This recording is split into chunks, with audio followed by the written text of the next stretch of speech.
السلام علیکم dear students, کیا حال ہے آپ سب کا؟ آج میں library science F A part 2 کا فرسٹ لیکچر یہاں پہ آپ کو دوں گی، ٹھیک ہے؟ ہمارے فرسٹ چیپٹر میں یہ ہے کہ کلاسیفیکیشن یا درجہ بندی۔ کلاسیفیکیشن کیا ہے، درجہ بندی کسے کہتے ہیں، لائبریری میں اس کا کیا عمل دخل ہے؟ تو جو کلاسیفیکیشن ہے وہ ایک بنیاد ہے، کسی بھی کتب خانے کے لیے ایک بنیادی چیز ہے کہ کلاسیفیکیشن کے بغیر ہم کسی بھی کتب خانے کو ایک ڈھیر ہم کہہ سکتے ہیں، کپار خانہ کہہ سکتے ہیں، لیکن ہم اس کو لائبریری نہیں کہہ سکتے جب تک کہ اس میں کلاسیفیکیشن کا عمل نہ کیا جائے۔ کلاسیفیکیشن کیا ہے کہ مختلف اشیاء کو ان کے باہمی مشابہت کی بنا پہ علیحدہ علیحدہ کرنے کا نام کلاسیفیکیشن ہے۔ جیسا کہ ایک انسان کو جب ہم کلاسیفائی کریں گے تو ایک عورت ہے، مرد ہے، بچہ ہے، بزرگ ہے، ٹھیک ہے؟ جیسا کہ تمام دنیا کے رہنے والے پاکستانی ہیں، ہندوستانی ہیں، ٹھیک ہے؟ تو اس طرح سے جب ہم ایک چیز کو تقسیم در تقسیم کیے چلے جائیں گے تو یہ کیا کہلائے گا؟ کلاسیفیکیشن کا عمل کہلائے گا۔ تو کلاسیفیکیشن کے بغیر، درجہ بندی کے بغیر کسی بھی لائبریری کا تصور محال ہے۔ تو آج ہم اس کی اہمیت کو واضح کریں گے آپ کے سامنے، ٹھیک ہے؟ کلاسیفیکیشن کی اقسام جو ہیں، ایک ہے قدرتی یا نیچرل کلاسیفیکیشن، ایک ہے مصنوعی یا آرٹیفیشل کلاسیفیکیشن، نمبر 3 پہ ہماری نالج کلاسیفیکیشن۔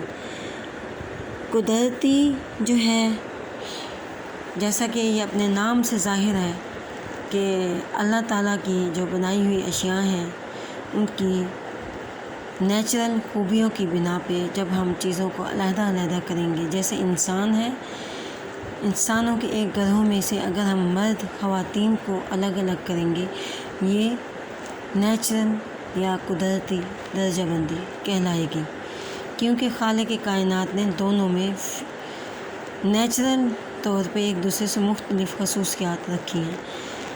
اس کے بعد ہے مصنوعی۔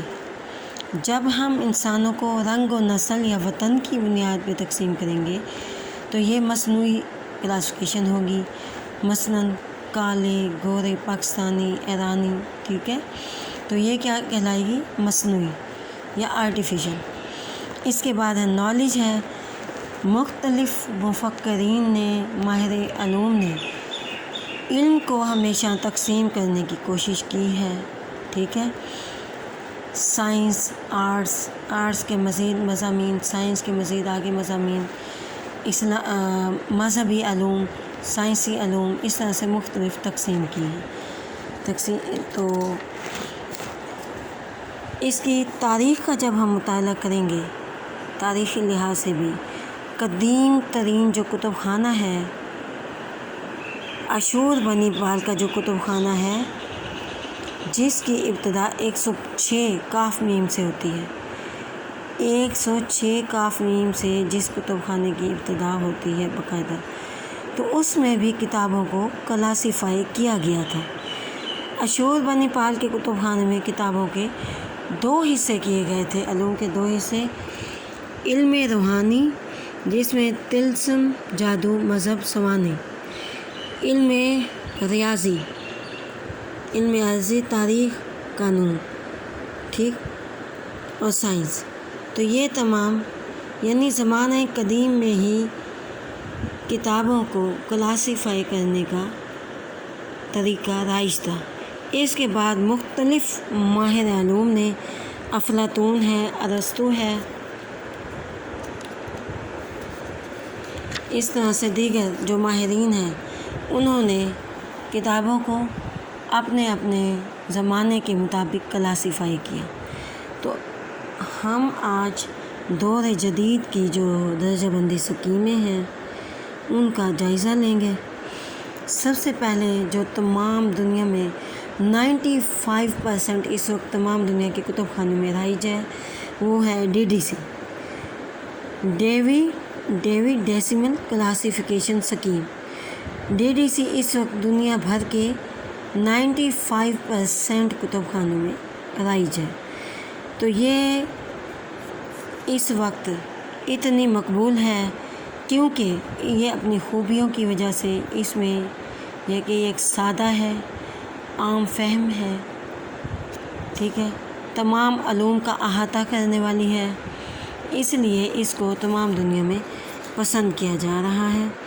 تو اس سکیم کا جو بانی ہے میلول ڈیوی، آج ہم اس کے حالات زندگی دیکھیں گے، ٹھیک ہے، کیونکہ اگر ہم اس کا تذکرہ نہیں کریں گے تو یہ ایک ناانصافی ہوگی کہ میلول ڈیوی کے جو حالات زندگی ہیں، 10 دسمبر 1851 میں پیدا ہونے والا یہ شخص نیو یارک میں پیدا ہوا۔ مکمل نام میلول ڈیوی تھا۔ اس کا باپ ایک سٹور کیپر تھا۔ اس نے اپنے باپ کے ساتھ جو اپنے زندگی کے ابتدائی جو سال ہیں وہ سٹور میں گزارے ایز اے سٹور کیپر۔ اس لیے اس کی زندگی کا ایک اہم پہلو تھا اشیاء کو ترتیب دینا۔ جب یہ اپنے کالج کا اسٹوڈنٹ تھا، ایمرسٹ کالج کا اسٹوڈنٹ تھا، تو وہاں اس نے کتب خانے کو دیکھا کہ وہاں کتابیں تلاش کرنا ایک انتہائی مشکل اور پیچیدہ کام تھا۔ وہاں کسی قسم کی کوئی ارینجمنٹ نہ تھی، تو یہ جو وہاں کی حالات دیکھ کے بہت پریشان ہوا۔ تو اس پریشانی میں اس نے کیا کیا کہ جب اسٹوڈنٹ لائف میں ہی اس نے اپنے کالج کے کتب خانے کو جوائن کر لیا ایز اے اسٹوڈنٹ۔ وہاں اس نے ڈیلی بہت ٹائم اس نے لگایا، کتابوں کو ارینج کیا، اس طرح سے اس کے ذہن میں خاکہ بنا، ایک مختصر سا اس کے ذہن میں خاکہ بنا کہ کتابیں ایسے رکھنی چاہیے، ایک ترتیب اس نے ذہن میں دی۔ اس کے بعد جب یہ یہاں سے تعلیم حاصل کر کے فارغ ہوا تو اس نے اسی کالج کو دوبارہ ایز اے لائبریرین جوائن کیا۔ تو اس طرح سے جب یہ لائبریرین پروفیشن لائف میں آیا، پروفیشنل میں، تو اس طرح اس نے نئے سرے سے تمام کتب خانے کی تمام کتابوں کو دوبارہ سے ارینج کیا۔ تو اس کی جو کتاب سکیم ہے، اس کو بہت زیادہ دنیا بھر میں تمام لائبریرین نے اس کو پسند کیا، بہت زیادہ پذیرائی حاصل ہوئی۔ تو اس کی اپنی زندگی میں اس کے تقریباً 14 ایڈیشن اس کی اپنی زندگی میں شائع ہو چکے تھے۔ اس کے بعد آج تک اس کے 21 ایڈیشن شائع ہو چکے ہیں۔ سب سے پہلے ایڈیشن کے صفحات صرف 44 تھے، تو بعد میں آج کل اس کے 4 جلدوں پہ مشتمل اس کا 21واں ایڈیشن بھی شائع ہو چکا ہے، جو کہ مکمل کمپیوٹرائز ہے، ٹھیک ہے۔ اس کی وفات جو ہے 1931 میں ہوئی، لیکن اس نے جو عظیم کارنامہ کیا ہے وہ رہتی دنیا تک قائم رہے گا۔